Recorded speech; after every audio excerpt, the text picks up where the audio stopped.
Shalom, shalom, shalom, na bande konangai, ba chrétien, pe na pesi, mbote mingi lisusu na bande konanga ba congolais, bipa nyonso, bovandi na mokili mobimba, tika kenkolo, a pambola, bande konanga ba congolais, na lingibino mingi, na bolingo, na nkolo Yesu. Lelo, na yeko parler, message moko très important pour na bino nyonso bipa nyonso bovanda mokili mobimba bandeko na ngai bakongolais na ozala molai mingi te mpo teza parti ya liboso nazosala lisusu mpona tobundisa mitambo molai mpona station ya mboka na biso RD Congo. 20 millions de congolais bakufi depuis bamindele bakotela biso na jusqu'à ce que makambo ya Laurent Désiré Kabila ndenga yaki na ndenga to komi na époque ya Hippolyte Kanambe na kombo ya batu ya Joseph Kabila. Je pense que ba congolais bozolanda ngai ndeko prophète Samuel ya Nzambe na présenté par la bino mingi pe ba ebingai na yaka kopesa ka ba message très important na parla kabino na 2011 na bisaka bino bike nkolo akopesa bino mokonzi ya sika oyo akozala 100% ndeko congolais tomoni pe ekokisami makambo nyonso akata mboka bolinga te fe kokisa makambo mbala moko bebi ke Congo ezalaki na maboko ya les Africains oyo batondaki na kati ya mboka na biso République démocratique du Congo bazalaki ebele oyo bakomaki mpona kodétruire mboka na biso RD Congo pote mboka wana ezala bozwi biloko ebele na yango na yako parler na ndeko congolais bipai nyonso ozala mokili mobimba en général ba congolais bofongola misu pe matoi ya koyoka message oyo eloko ezosenga biso ndenge nzambe azolinga il faut tozala bomoko toyokanaka bandeko nanga ba congolais toyokana bipai nyonso tozala na kwea mobimba. Je pense que na bai na ozamula mingi te pour na to se comprendre nin oyo ezokoloba pour na biso ba congolais tomoni Vital Kamerhe oyo batiaki na prison asambaki akenaki kovanda na prison mais tomoni baye lisusu basambisi Vital Kamerhe juge azwi décision à libérer Vital Kamerhe pona makambo oyo elekaki na tangu wana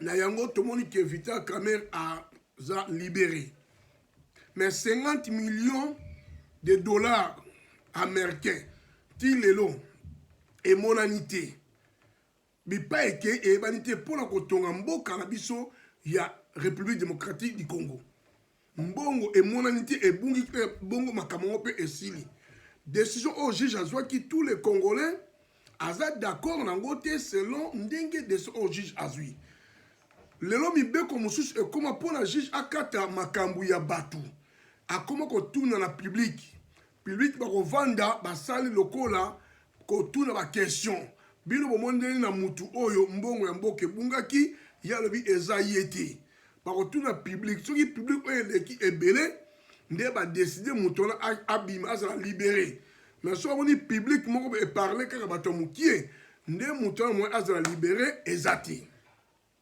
juge akoma kokata makambo ndenge wana. Alors juge oyo atangi classe asilisi jamais akozala corrompu ce qui juge aza déjà corrompu c'est que azobuka mibeko ya mboka po mutu azalaki na kati ya prison babimisi basambisi bosu kopesi ye raison mais 50 millions de Congolais ekei wapiti lelo mbongo emonanité ya République démocratique du Congo oyo bakompagnie eza te peuple bazosufri ti kino lelo bamisusu bazokoba président Félix Tshisekedi Tshilombo akoti mais tozomona azosala eloko moko te ndeko na ngai naza mutu ya président Félix Tshisekedi Tshilombo te mais ata mwa mokie belembo bozomona quand même azosala tomoni banzela babongolo place ebele président Félix Tshisekedi asali poti azala kati ya pouvoir oyo aza président ya bacongolais mais baprésident mingi mpe baleka batonga te babongisa pe te eloko moko te exemple Hippolyte Kalamba bandi banda 2001 aketa boni 18 ans asali rien atongeta banzela penza te mais président Félix Tshisekedi Tshilombo, quand même, a sali kobanda poma tete de la paix mobima kokende, tekele kobima tina kasangulu.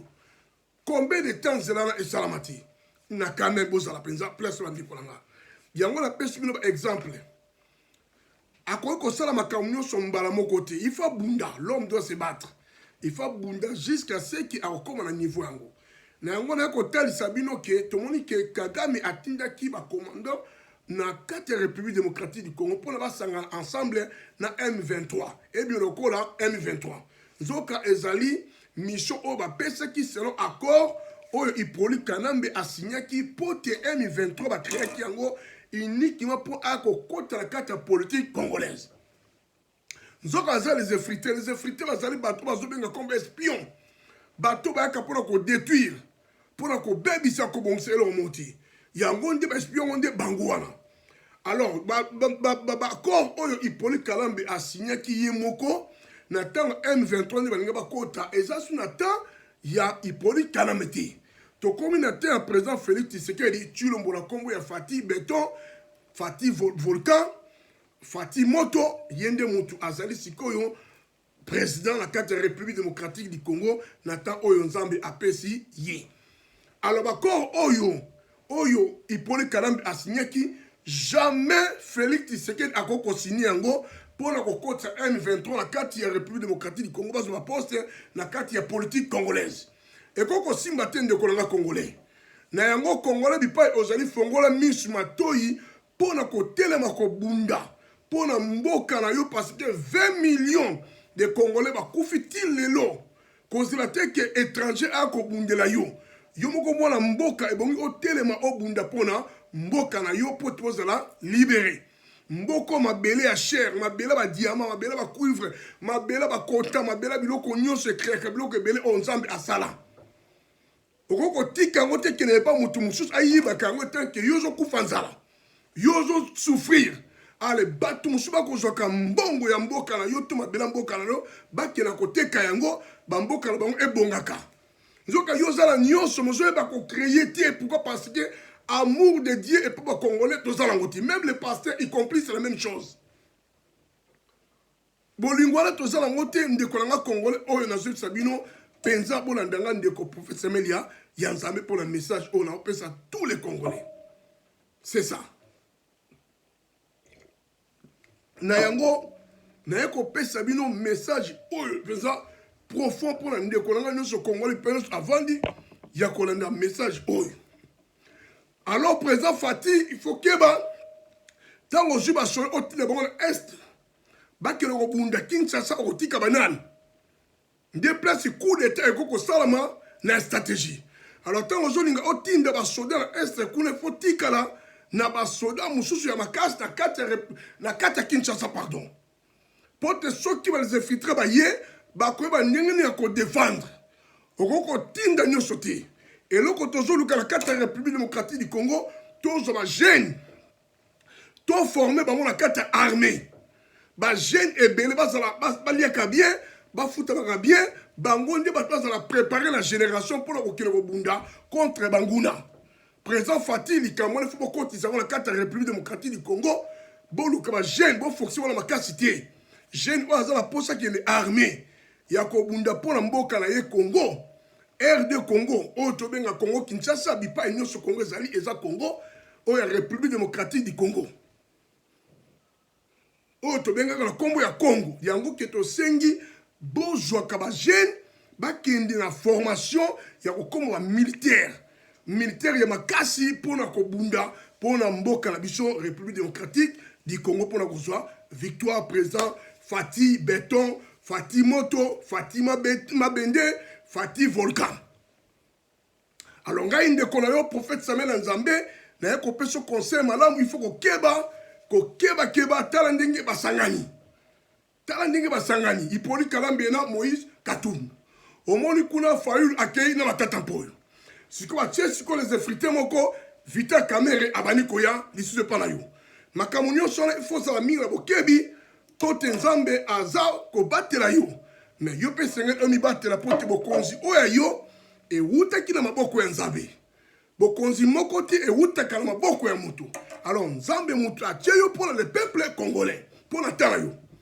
Alors bunda l'homme doit se battre au gagner bitumba soki oza la volonté pe amour wana président Félix Tshisekedi Tshilombo na kombo ya Fati Beton bunda pour le gagner mais na mibeko M23 oyo accord Hippolyte Kalambe a signé qui kokota makambo wana te ko signé yango te pour des accords na yo te.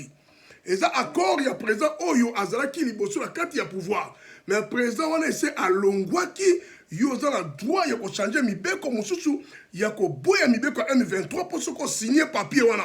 Alors bako kota la kati ya mboka na yo nde bako détruire mboka na yo okomona ba étranger ba fa la kati ya mboka na yo bo sosola mingi ba congolais bo refuser makambo na façon tout oyo koyela bino bo telema bo bunda pour na mboka na bino République démocratique du Congo pour na bozwa victoire oyo nzambe azopesa biso toujours na maboko na biso. Yango message de nga mkola lelo yango wana na tous les Congolais balanda ngai ndeko prophète semaine nzambe oyo kopesa bino message oyo nkolo azopesa biso tango nyonso na mkola lelo.